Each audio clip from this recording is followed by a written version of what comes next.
हाँ। आज जो जानेंगे एनसीईआरटी का है क्लास 10th का। 10th का जो है प्रश्नावली 1.3 है। 1.3 जो है इसमें लगभग 4 या 5 क्वेश्चन दिया हुआ है, जिसमें से एक प्रश्न जो है हर एक बार 2 नंबर का फिक्स ही है। तो ऐसा मान सकते हैं कि इस सिर्फ 1.3 से जो है कम से कम 4 नंबर का क्वेश्चन पूछा जाता है। तो इस चैप्टर को हम डिटेल से क्या करेंगे, आज अपना लोग जानने का प्रयास करेंगे। लेकिन इस चैप्टर का पहला भाग का जो है क्वेश्चन नंबर 1 इस वीडियो में मिलेगा, और नेक्स्ट क्वेश्चन जो है इससे अगले वाले वीडियो में मिलेगा। तो देखते हैं पहला क्वेश्चन कहा था क्या है।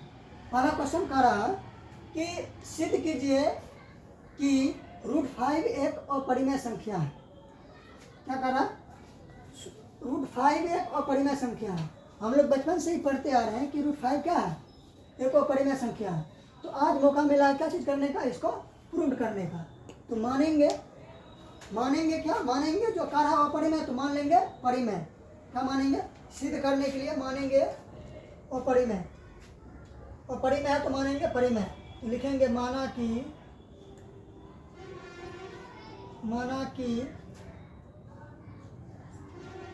√5 एक क्या है, परिमेय संख्या है। क्या है, परिमेय संख्या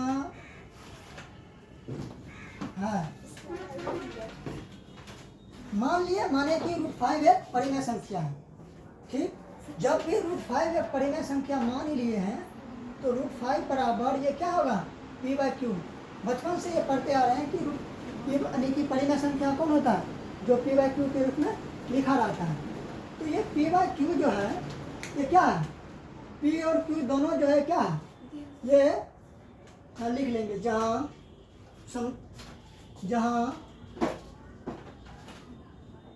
p और q जो है, p और q सअभाज्य संख्या है। क्या है, सअभाज्य संख्या है। जहाँ p और q क्या है, सअभाज्य संख्या है। जब सअभाज्य संख्या रहेगा तो q कभी भी जो है वो क्या होगा, 0 नहीं होगा। क्या होगा, q कभी भी परिमेय संख्या में 0 नहीं होता। तब जो ये √5 का p/q है तो इसमें दोनों तरफ करेंगे वर्ग। क्या करेंगे, वर्ग। दोनों तरफ वर्ग करने पर तो √5 का वर्ग करेंगे, उसके बाद p/q का वर्ग करेंगे। तो √5 का जो स्क्वायर करेंगे तो क्या निकलेगा, √5 गुना √5 क्या होता है, √5 गुना √5 यह होगा 5, या √3 गुना √3 हो यह क्या होगा 3, √7 गुना √7 है तो क्या होगा 7। तो इस तरह से √5 को 2 बार लिखेंगे तो क्या होगा 5। तो p का स्क्वायर करेंगे p², q को 2 बार करेंगे तो q गुना q² ठीक। अब जो है ये q इस साथ गुना में करेंगे तो ये हो जाएगा 5q² बराबर p²। क्या होगा, 5q² बराबर p²। तब लिखेंगे अतः p² 5 से विभाज्य है। क्यों विभाज्य है, क्योंकि ये अगर गुना ऐसा रहेगा तो भागा में होगा तो विभाज्य है।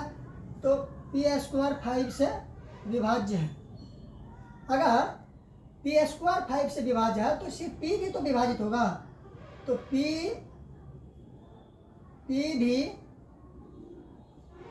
5 से विभाज्य है। ये भी क्या 5 से विभाज्य है।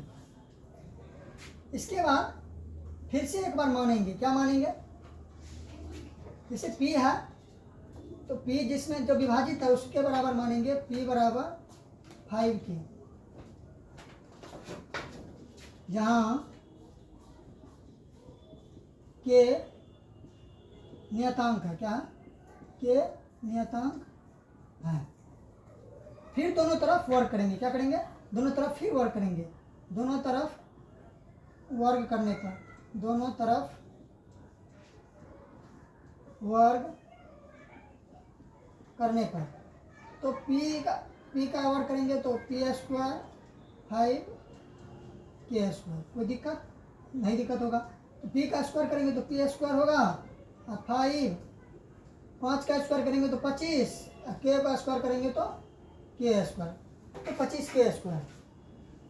इसको मान लेंगे समीकरण 1, इसको मान लेंगे समीकरण 2। अब समीकरण 1 और समीकरण 2 से कैसे, पी स्क्वायर का मान यहाँ इतना है, यहाँ पी स्क्वायर का मान 25k स्क्वायर है, दोनों को हम बराबर करेंगे। समीकरण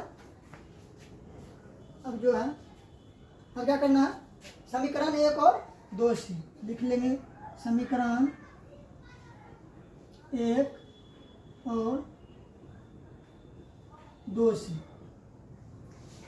तो पी स्क्वायर बराबर क्या है, पी स्क्वायर बराबर 5क्यू स्क्वायर, क्या 5क्यू स्क्वायर बराबर क्या होगा, 25k स्क्वायर, क्या होगा 25k स्क्वायर। एक तरह से दूसरे तरह से भी लिख सकते हैं, कैसे, 25क्यू स्क्वायर का ही मान रख देंगे, यहाँ क्या होगा 5क्यू स्क्वायर बराबर पी स्क्वायर। अब देखिए ये q जो है, ये 5 किसको भाजित कर रहा है, k स्क्वायर को, ये 5 जो है किसको भाजित कर रहा है, k स्क्वायर को। तो ये 5 जो है, ये 5 किसको भाजित कर रहा है, k स्क्वायर को, तो 5 किसको भाजित करेगा, k को भी करेगा। अच्छा, उससे पहले इसको थोड़ा सोल्व कर लेते हैं। तो q स्क्वायर बराबर 25k स्क्वायर बटे, ये गुना में से रहेगा तो भागा में, क्या होगा 5। अब देखना q स्क्वायर बराबर 5k स्क्वायर। अब जो है 5 q स्क्वायर को विभाजित कर रहा है, क्योंकि गुना में से रहेगा तो भागा में, तो k स्क्वायर बराबर क्या होगा, q स्क्वायर बाय 5। फिर लिखेंगे अतः 5 q स्क्वायर को विभाजित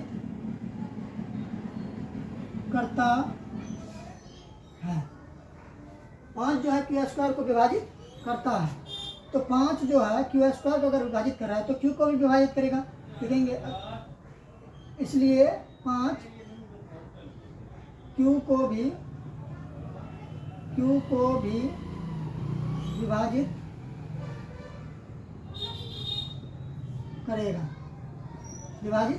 करेगा, तो अब लिखेंगे अतः, अब हो गया प्रूफ। अब लिखेंगे अतः P और Q जो है दोनों 5 से विभाजित है, क्या है,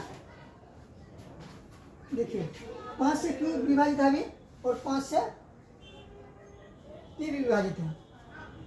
लिखेंगे अतः P और Q दोनों 5 से विभाजित है, क्या विभाजित है।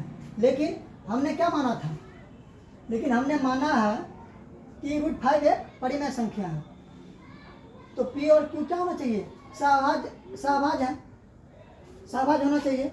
लेकिन इसी में लिख देंगे लेकिन